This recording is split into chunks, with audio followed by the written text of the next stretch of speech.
बच्चों, हमने बादल राग पढ़ा था, तो बादल राग की एक एक्सरसाइज हम आपको करा दें पहले, जो हमने अभी आपको नहीं कराई थी। इसमें जो पहली एक्सरसाइज है उसका है झूम झूम मृदु गरज गरज घन घोर, राग अमर अंबर में घरटित रोर। इस पंक्ति की हमें व्याख्या करनी है। तो सबसे पहले हम लिखेंगे शीर्षक का नाम और कवि का नाम। तो बेटा शीर्षक का नाम है बादल राग और कवि का नाम है सूर्यकांत त्रिपाठी निराला। दूसरा प्रश्न है रेखांकित अंश की व्याख्या कीजिए। तो रेखांकित अंश है आपका, अभी हमने बता दिया है। तो इसमें लिखेंगे त्रिपाठी जी का कहना है, या सूर्यकांत त्रिपाठी निराला जी कहते हैं कि हे बादलों, तुम अपनी मस्ती में झूमते हुए, क्या करते हुए? अपनी मस्ती में झूमते हुए अपने कोमल स्पर्श से तथा घनघोर गर्जन से संपूर्ण वातावरण को भर दो। अपनी गंभीर ध्वनि से तुम आकाश में अमर संगीत भर दो। तुम ऐसा मधुर और अमर संगीत पैदा करो जिससे संपूर्ण आकाश ढक जाए, आच्छादित हो जाए। झरने किस मधुर स्वर में गिरते हैं बेटा, या ध्वनि में गिरते हैं? तो बेटा झरने झरझर की मधुर ध्वनि से गिरते हैं। चौथा प्रश्न है कवि बादलों से किस संदेश को सर्वत्र पहुंचाने का अनुरोध करता है? तो बेटा कवि बादलों से अपने मन में उमड़ते हुए उल्लास को प्रकट करते हुए उसकी कांति का संदेश सभी जगह पहुंचाने का अनुरोध करता है। पांचवा प्रश्न है झर झर झर निर्झर गिरि सर में प्रस्तुत पंक्ति में कौन सा अलंकार है? तो बेटा प्रस्तुत पंक्ति में अनुप्रास और पुनरुक्ति प्रकाश अलंकार है। अब हम संध्या सुंदरी को पढ़ेंगे।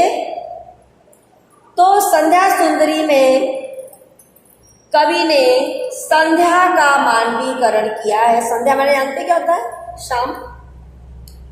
दिवसावसान का समय, दिवसावसान माने दिवस ढलने का समय।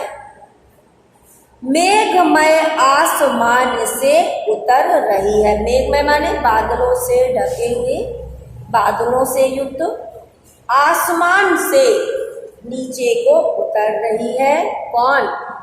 वह संध्या सुंदरी परी सी, वह संध्या रूपी सुंदरी परी के समान धीरे धीरे धीरे धीरे धीरे उतर रही है। तिमिरांचल में, तिमिरांचल माने आकाश, तिमिरधन अंचल रात का आकाश, जो रात्रि रूपी आकाश है, में चंचलता का नहीं कहीं आभास।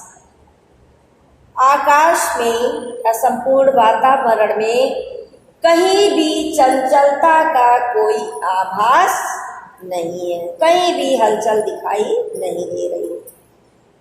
मधुर मधुर है दोनों उसके अधर। देखिए एक तरफ दिवस ढल रहा है, दूसरी तरफ शाम आ रही है। इन दोनों को कवि ने होठों की संज्ञा दी है कि संध्या रूपी सुंदरी के दोनों होठ अत्यंत मधुर हैं, किंतु जरा गंभीर नहीं है उसमें हास विलास। किंतु वे गंभीरता लिए हुए हैं, उसमें कहीं भी हास विलास अर्थात प्रसन्नता या खुशी, चंचलता का आभास नहीं है, नहीं दिखाई देता है। हंसता है तो केवल एक तारा एक। कवि कह रहा है कि अगर कोई प्रसन्न दिखाई दे रहा है तो एक तारा प्रसन्न दिखाई दे रहा है, गुथा हुआ उन घुंघराले काले काले बालों में। अर्थात काले बाल क्या है? आकाश का कालापन है जो रात होने के समय में होने लगता है, उसमें एक तारा चमकता है। तो कभी कल्पना कर रहा है कि आकाश रूपी बादल रूपी जो केश है, संध्या रूपी सुंदरी के केश हैं, और उसमें जो एक तारा है वो चमक रहा है, वो मुस्कुरा रहा है, प्रसन्न है। हृदय राज्य की रानी का वह करता है अभिषेक। वह रात की रानी अर्थात संध्या के बाद क्या था, रात आती है, का अपने हृदय से अभिषेक करता है, स्वागत करता है।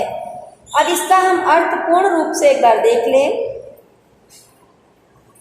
दिन की समाप्ति का समय है, मेघों से परिपूर्ण आकाश में संध्या रूपी सुंदरी परी के समान धीरे धीरे नीचे उतर रही है। यह अपने आंचल में अंधकार को भरे हुए चली आ रही है।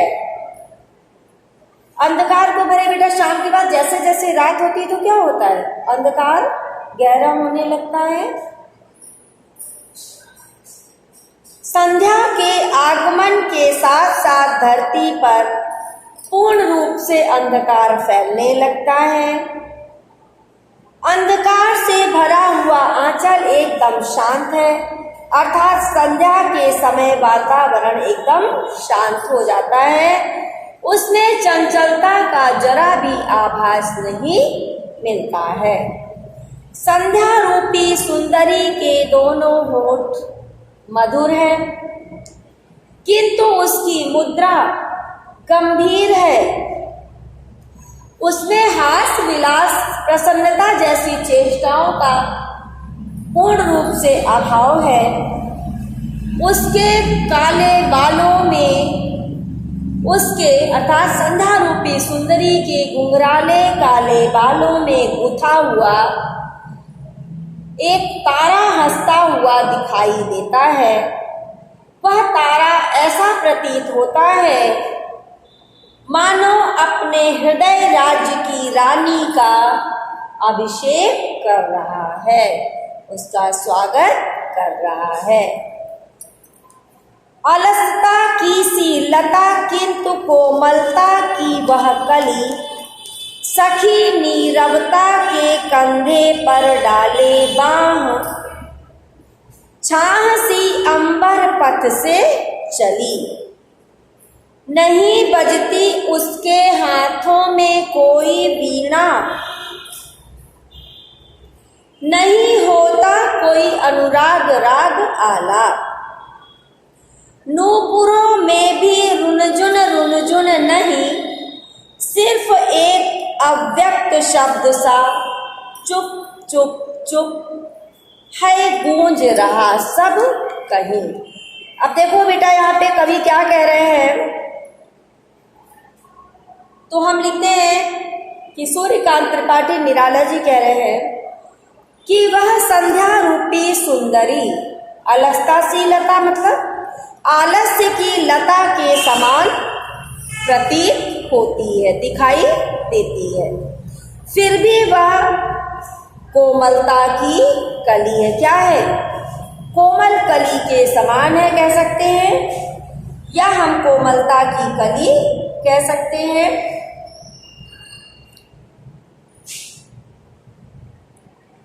वह कोमल कली संध्या रूपी सुंदरी जो है अपनी सखी नीरवता माने एकदम शांत वातावरण, नीरवता के कंधे पर बाँह रखे हुए अर्थात उस शांति का सहारा लेकर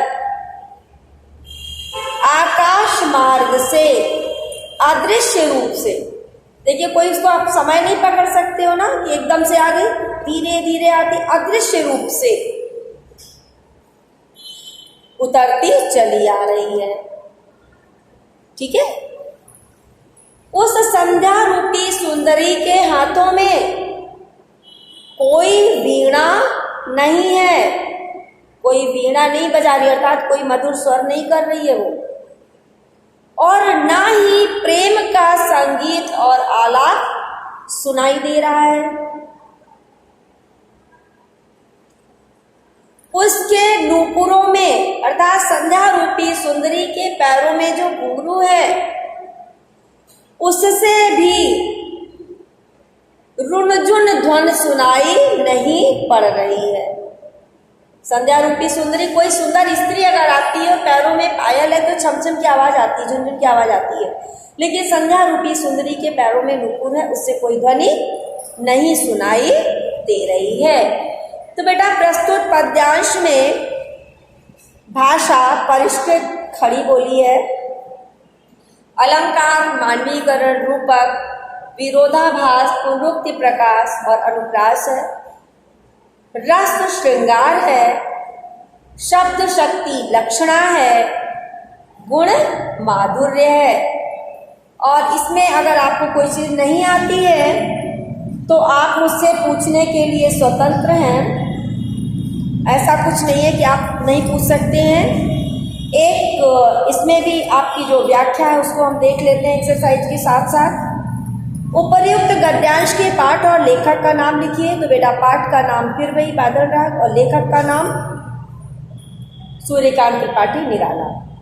रेखांकित अंश की व्याख्या, यहाँ पर जो व्याख्या दी गई है, अलसता की सी लता किंतु कोमलता की सी कली सखी नीरवता के कंधे पर डाले बांग, छाह सी अंबर पथ से चली।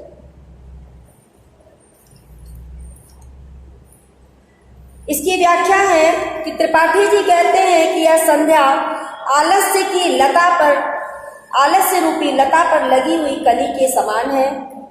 ऐसी संध्या सुंदरी अपनी नीरवता रूपी सखी के कंधे पर बांह रखे छाया के समान आकाश मार्ग से नीचे को चली आ रही है, अर्थात संध्या काल में नीरवता आ जाती है। अब क्वेश्चन है, संध्या रूपी सुंदरी किसके कंधे पर बांह डालकर छाया के समान आकाश मार्ग से चली आ रही है? तो बेटा इसका उत्तर है, संध्या सुंदरी अपनी सखी नीरवता के कंधे पर बांह डालकर छाया के समान आकाश मार्ग से चली आ रही है। संध्या सुंदरी के हाथों में क्या नहीं होता है? तो बेटा संध्या सुंदरी के हाथों में कोई वीणा नहीं होती है। प्रस्तुत पंक्ति में कौन सा अलंकार है? तो इसका उत्तर है, प्रस्तुत पंक्ति में मानवीकरण अलंकार है। अगर अभी भी आपको किसी तरह का कोई डाउट होता है या किसी प्रश्न का उत्तर आपको नहीं आता है तो आप हमसे पूछ सकती हैं। ये जो एक व्याख्या थी आपकी, मधुर मधुर हैं होठ उसके अधर, मधुर मधुर हैं दोनों उसके अधर किंतु जरा गंभीर नहीं है उसमें हास विलास। तो बेटा यहाँ पर संध्या रूपी सुंदरी के दोनों होठ बताए गए हैं, दोनों वक्त के मिलन का, सुबह और शाम का जो वक्त मिल रहा है। तो सायंकाल का समय है, कवि का कहना है सायंकाल का समय है। मेघों से भरे आकाश में सुंदरी रूपी संध्या किसी परी के समान धीरे धीरे धरती पर उतर रही है। इसके प्रकाश और अंधकार रूपी दोनों होठ बड़े ही सुंदर प्रतीत होते हैं किंतु गंभीरता को धारण किए हुए हैं। उसमें हास्य विनोद की जरा भी छटा या झलक दिखाई नहीं देती है। आशय यह है कि दिन और रात के संधि काल में प्रकृति शांत और निस्तब्ध अर्थात निस्तेज हो जाती है। उस समय न अधिक प्रकाश होता है और न अंधकार होता है। इसी मध्य अवस्था को कवि ने संध्या सुंदरी के दोनों मधुर अधरों का गंभीर भाव धारण करना बताया है। संध्या सुंदरी किस प्रकार नीचे आ रही है? तो संध्या रूपी सुंदरी किसी परी के समान धीरे धीरे नीचे धरती पर उतर रही है। संध्या सुंदरी के अधर कैसे दिख रहे हैं? तो संध्या सुंदरी के अधर बड़े सुंदर किंतु गंभीरता धारण किए हुए हैं। उसमें हास्य विनोद की छटा नहीं दिखाई देती है। चौथा प्रश्न है आपका,